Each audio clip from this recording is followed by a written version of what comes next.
महाराजगंज में सीएम योगी आदित्यनाथ का दौरा खास रहा। मुख्यमंत्री योगी ने रोहिन बैराज का उद्घाटन किया, जो इलाके के किसानों के लिए एक बड़ी राहत लेकर आएगा। इस डैम प्रोजेक्ट का निरीक्षण करते हुए मुख्यमंत्री ने निर्माण कार्यों का जायजा भी लिया। इस दौरान सीएम योगी ने 654 करोड़ रुपए की विकास परियोजनाओं की सौगात दी। इसमें सड़क, स्कूल, अस्पताल जैसी कई योजनाओं का लोकार्पण और शिलान्यास शामिल है। इसके अलावा मुख्यमंत्री योगी ने वक्फ बोर्ड की जमीनों पर सख्ती से बात की। मुख्यमंत्री योगी ने साफ किया कि अब वक्फ के नाम पर कोई भी अवैध कब्जा बर्दाश्त नहीं होगा। सरकार इस पर कड़ी नजर रख रही है। पिछली सरकारों के पास अपने परिवार का पेट भरने की फुर्सत ही नहीं थी।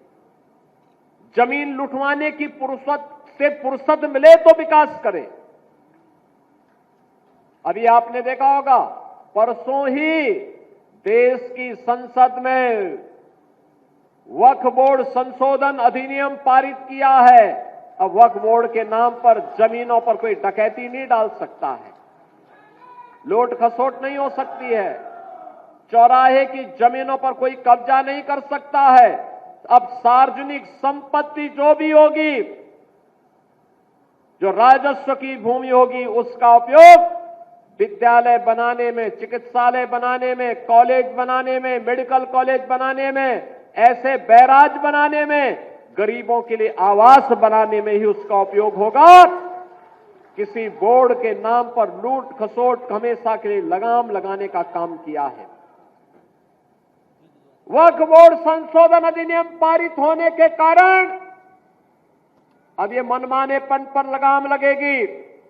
मैं इसके लिए प्रधानमंत्री मोदी जी का, गृह मंत्री अमित शाह जी का हृदय से आभार व्यक्त करता हूं, क्योंकि उत्तर प्रदेश में भी लाखों एकड़ लैंड वक्फ बोर्ड के नाम पर नाजायज तरीके से कब्जा करने का काम हुआ था। इसमें किसी गरीब का कल्याण नहीं हो रहा था। पिछली सरकारें तो एक जनपद एक माफिया पालती थी।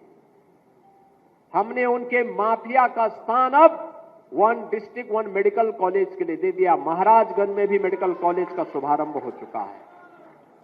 मेडिकल कॉलेज का शुभारंभ हो चुका है। आज यहां पर हर एक क्षेत्र में नया कार्य प्रारंभ हुआ है। महाराजगंज अब पिछड़ा जिला नहीं है। उत्तर प्रदेश अब बीमारू राज्य भी नहीं है। अब यहां पर कोई ये नहीं कह सकता कि उसको शासन की योजना का लाभ नहीं मिल रहा है। अभी बहुत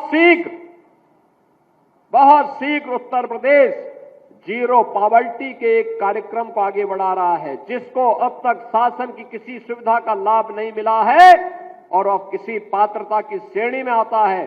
बहन और भाइयों, उसका सर्वे का काम अंतिम चरणों में चल रहा है और मैं आपको इस बात के लिए आश्वस्त करने के लिए आया हूं, अगले 3 वर्ष के अंदर उत्तर प्रदेश से गरीबी को हर हाल में पूरी तरह समाप्त करके एक समृद्ध राज्य के रूप में स्थापित हमें करना है।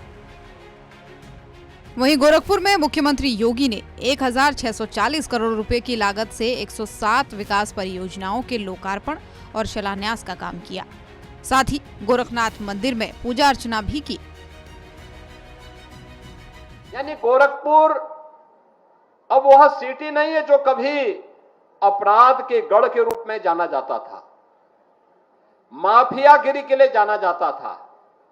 आज वो गोरखपुर नहीं, जिस गोरखपुर की गिनती मच्छर और माफिया से होती थी, आज ये गोरखपुर महायोगी भगवान गोरक्षनाथ की पावन साधना स्थली के रूप में, गीता प्रेस के बेहतरीन साहित्यिक, सनातन धर्म के साहित्य केंद्र के रूप में और विरासत और विकास के एक अद्भुत समागम को आगे बढ़ाने वाले, विकास की बेहतरीन सोच के साथ शिक्षा और स्वास्थ्य के भी एक प्रमुख केंद्र के रूप में स्थापित हो रहे गोरखपुर के रूप में आज हमारा शहर अपनी पहचान बना रहा है। कन्वेंशन सेंटर बनने जा रहा है।